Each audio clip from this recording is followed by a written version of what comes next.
El exministro de Estado, ministro de Salud, el doctor Abel Salinas, se encuentra con nosotros y vamos a conversar y a analizar un poco el clima político. Vamos 3 años, doctor Salinas, en este plan y la verdad que uno se esperaba en el extremo de la disolución del Congreso, por fin se acabe el problema y podamos tener un nuevo punto de partida, pero estamos cada vez más sumidos en el hoyo. Sin lugar a dudas, Pedro, buenos días y además saludarte esta mañana. Y cierto, yo creo que el Perú está sometido a una sensación de inseguridad, no solamente local, como lo que hemos visto en el reportaje previo, sino esta es una inseguridad nacional. Yo creo que estamos metidos en un hoyo del que estamos tratando de hacer interpretaciones legalistas, cuando lo primero que tenemos que hacer es buscar una salida política a este tema, a este entrampamiento, y luego de eso buscar el mecanismo legal.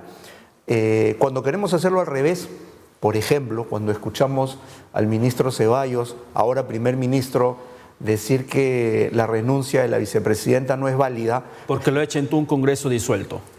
Igualmente tampoco podría presentarse, bajo esa óptica, si seguimos en ese entrampamiento, tampoco podría presentarse ante el propio presidente de la República porque es un presidente suspendido, ¿cierto? Porque esa va a ser la interpretación del Congreso. Entonces, pero estamos entrampados al claro, final. y justamente sobre eso, Rosa María Bartra, la expresidenta de la Comisión de Constitución, salió justamente a mencionar eso, que Pedro Laichea debería convocar a elecciones generales, dando a entender, con la dimisión de la encargatura que le dieron a Arauz la noche del 30 de septiembre y con la suspensión de 1 año a Martín Vizcarra, entonces constitucionalmente le corresponde a Laichea asumir las riendas del gobierno hasta que se convocan nuevas elecciones. Seguramente hay mecanismos y nuevamente lo decimos. Podría haber mecanismos legales, constitucionales, controversiales, si se quieren, en algunos momentos, aunque podrían haber tendencias al respecto. Es cierto que antes de eso, yo le recomendaría a nuestros gobernantes, tanto al presidente del Congreso, la Comisión Permanente, al señor Laichea, como al propio presidente de la República, el ingeniero Martín Vizcarra, que hoy más que nunca tienen que sentarse a ponerse de acuerdo cómo salimos de este entrampamiento. Y quiero decir que es un entrampamiento que, más allá de quién tenga la razón, más allá de si la disolución del Congreso es legal o no, que ya tiene todo un tema para discutirse, antes de discutir si es legal o no la elección de un tribuno para el Tribunal Constitucional, digamos, pudieran haber ahí mecanismos erróneos en las partes, también es cierto que el que va a pagar las consecuencias el ciudadano de pie. Somos nosotros. Y que ya lo estamos viendo, y somos todos nosotros. Este tema de la inseguridad, no podemos negar, y yo creo que esto se lo digo con todo respeto y con toda sinceridad, pero se lo digo como ciudadano de a pie al presidente Vizcarra, nuestro país está paralizado. Basta dar una mirada no solamente a este tema de la inseguridad. Yo le preguntaría si a una madre o un padre de familia se siente seguro de enviar a sus hijos a la escuela, no solo en Lima, en cualquier parte del Perú, como bien has dicho. Pero le hago una confesión de parte, por decir de esta forma, doctor Salinas. Hasta yo me siento muchas veces inseguro cuando recorro las calles de la capital. Hay una sensación de inseguridad atroz que creo que a todos nos va afectando psicológicamente. Así vayas en tu carro particular, igual la sensación de inseguridad del asalto, del robo, de que te puedan matar, es inevitable. Y este asunto, por ejemplo, si lo llevamos al terreno político, como que ni el mismo Ejecutivo ni el mismo Legislativo han tomado cartas en el asunto. ¿Por qué? Políticas de gobierno para inseguridad ciudadana, no se ha visto. Políticas legislativas como endurecer las penas para los feminicidas, por ejemplo, que sí se impulsó en el Congreso, tampoco se ha visto para el tema de criminales, el tema migratorio o alguna regulación legal. No han visto, pero siempre se reclaman entre ambos lados. Y el día de ayer el Congreso o la Comisión Permanente se ha declarado en rebeldía, agudizando mucho más la crisis. No se quieren ir y es más, se prevé que se va a hacer el día 4, el viernes, el día de mañana, un pleno parlamentario, por ejemplo. Claro, yo creo que, insisto, que estamos volviendo a estos temas de confrontación, en que yo tengo la razón y tú no la tienes. Y ponía ejemplos claros.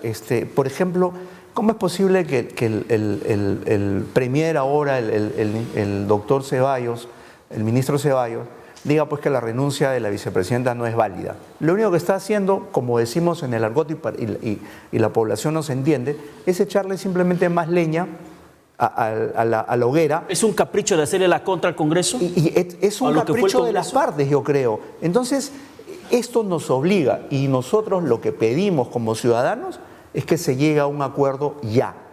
Ningún gobierno de este tipo, cuando un gobierno cae o es acusado de infracción constitucional, se considera un gobierno golpista, y siempre es un gobierno de facto, y siempre se va a buscar un manto de legalidad para justificar las acciones. Eso lo quiero preguntar en concreto para Abel Salinas, ex ministro de Estado. ¿Esto es un golpe de Estado? Sin lugar a dudas, si revisamos los procedimientos, es un gobierno de facto que está buscando un manto de legalidad para subsistir.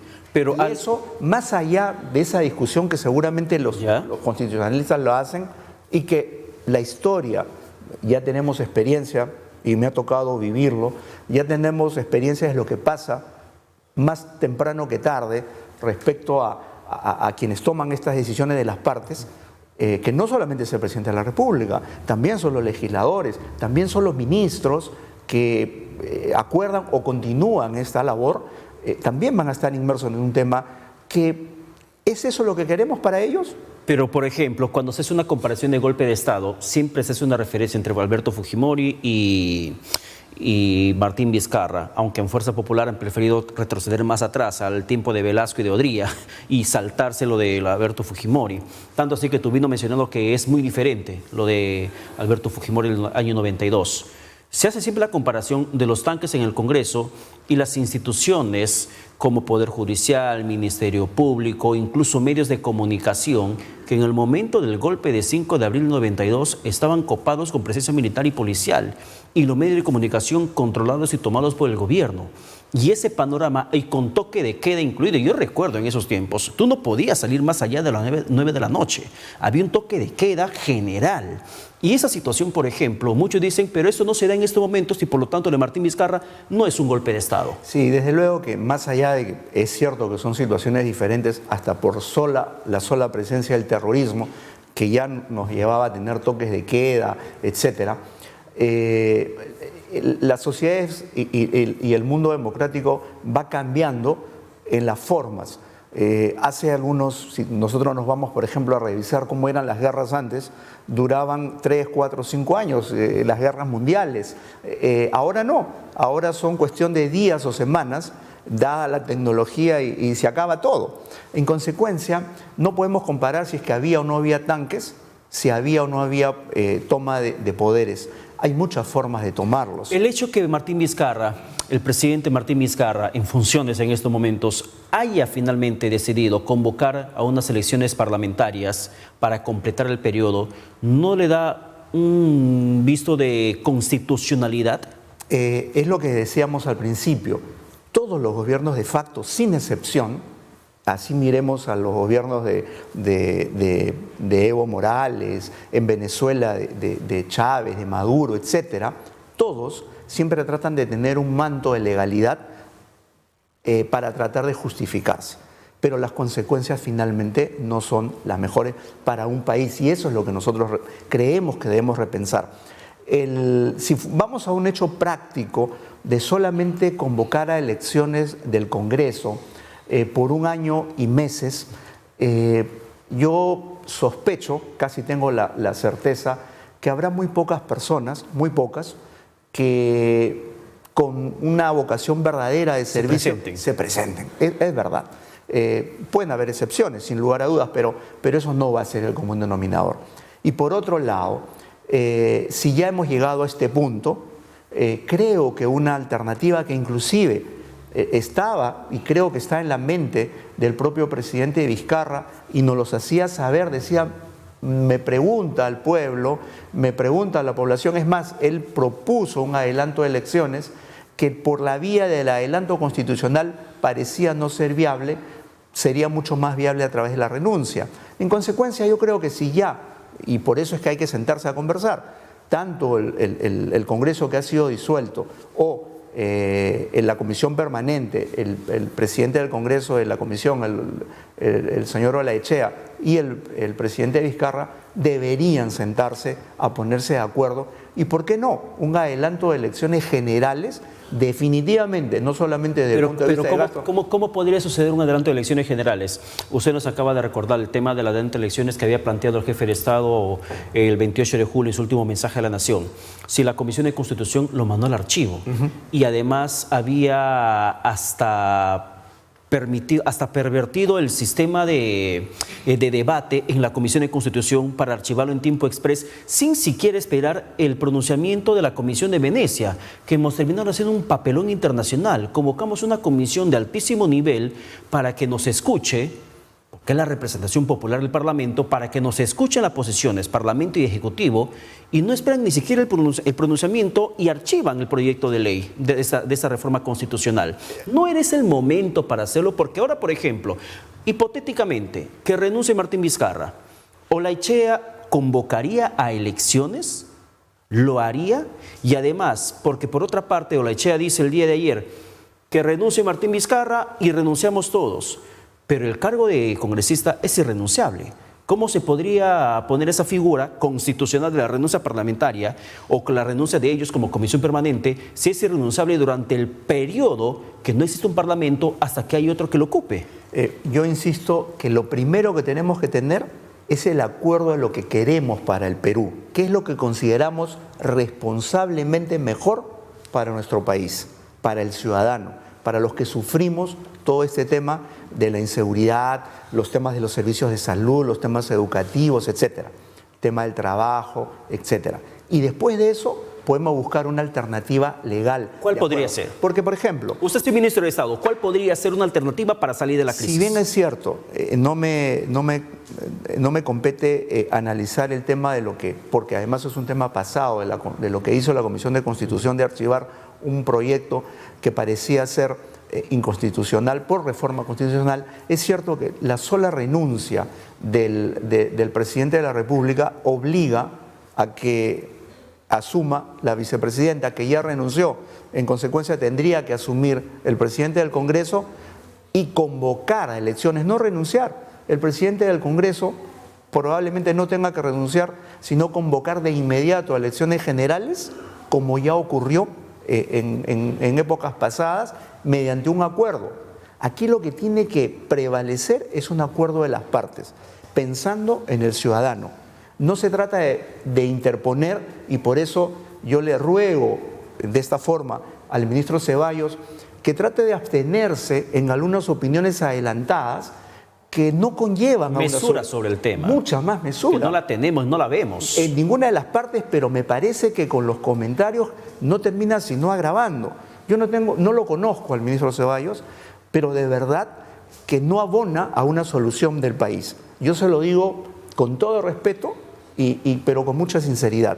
Dejemos a las partes que propongan una alternativa de solución, y estoy seguro que si tenemos una decisión política bien pensada, democrática para el país, tendremos muchos letrados que le encontrarán una salida y que todos podemos salir bien de estos sin haber después muertos ni heridos. Yo creo que de eso se trata. El presidente del Consejo de Ministros, Vicente Ceballos, para usted tiene que guardar la calma, la mesura y hasta guardar silencio.